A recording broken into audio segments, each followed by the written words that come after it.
No one in the galaxy expected humans to start a war. Humans were known as builders, not fighters. They traded food, water technology, and medical knowledge. They avoided conflict. They spoke softly in the Galactic Council. Bed never showed anger.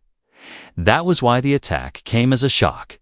It began on a quiet cycle near the edge of human space. Captain Elias. Ro stood on the bridge of the human ship Hope of Dawn. The stars outside were calm. To calm, his crew was relaxed. No enemy signals. No warnings. Then everything changed. A loud alarm screamed through the ship. Unknown ships detected. A crew member shouted. Elias moved forward.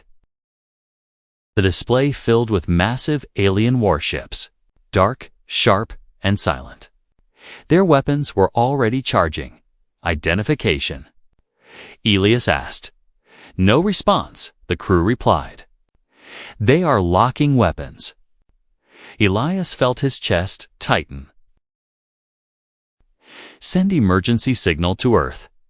Before the message could finish sending, the first blast hit. The human ship shook violently. Lights flickered. Crew members fell to the floor. They fired without warning. Someone yelled. Elias clenched his jaw. Return fire. Defensive only. Human weapons fired small blue pulses.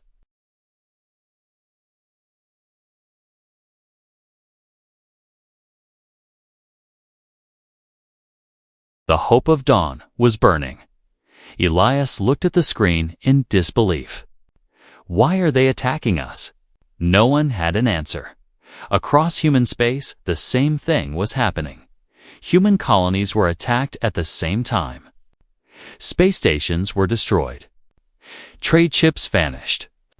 Entire cities went silent, and still, no message from the attackers. On Earth, the Galactic Council emergency channel finally opened. The High Council speaker, an alien known as Vorak the Elder, appeared on the screen. His face was cold and emotionless. Humanity, Vorak said, you have been judged. The human leaders stood in shock. For what crime? Asked President Mira Hale. We have done nothing. Vorak did not blink. You exist, he said. The channel closed. That was the moment humans understood. This was not a battle. It was an extermination. Days passed. Then weeks. Humans fought back, but they were outmatched. Their ships were smaller. Their weapons were weaker. Their shields failed too quickly. Every battle ended the same. Way loss, but humans did not surrender. They adapted. Engineers worked without sleep. Scientists pushed dangerous ideas. Old war plans, once banned, were opened again. On Mars, deep underground. A hidden meeting took place.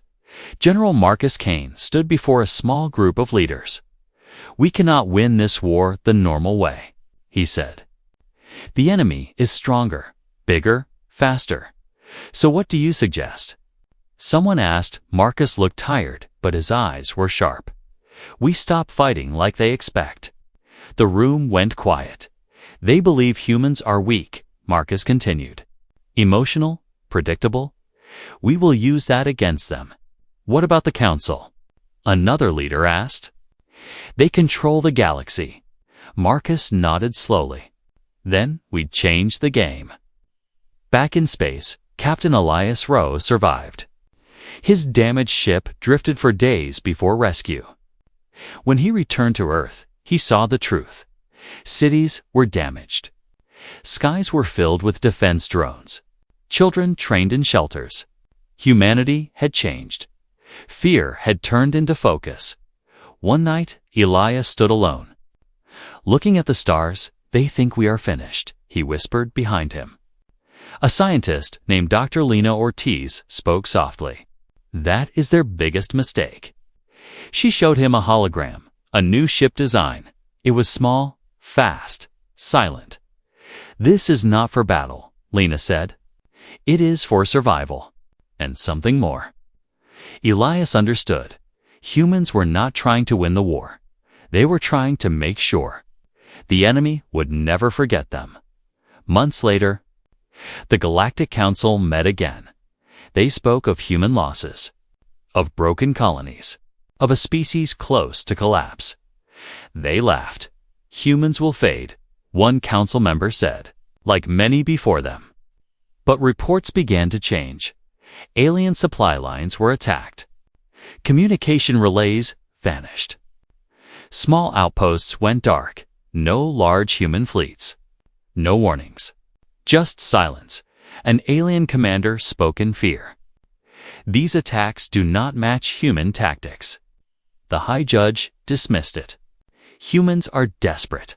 This is meaningless, but deep in human space. A message was prepared. A message not meant for peace.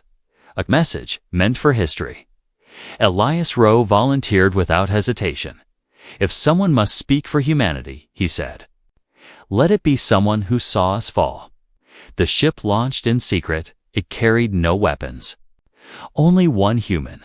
And one message as the ship disappeared into the dark. Earth watched in silence. The unexpected war had taken everything from them, but it had also awakened something old, something dangerous, something the galaxy had never faced before. Humanity was done asking for permission, and the galaxy was about to learn the cost of underestimating humans.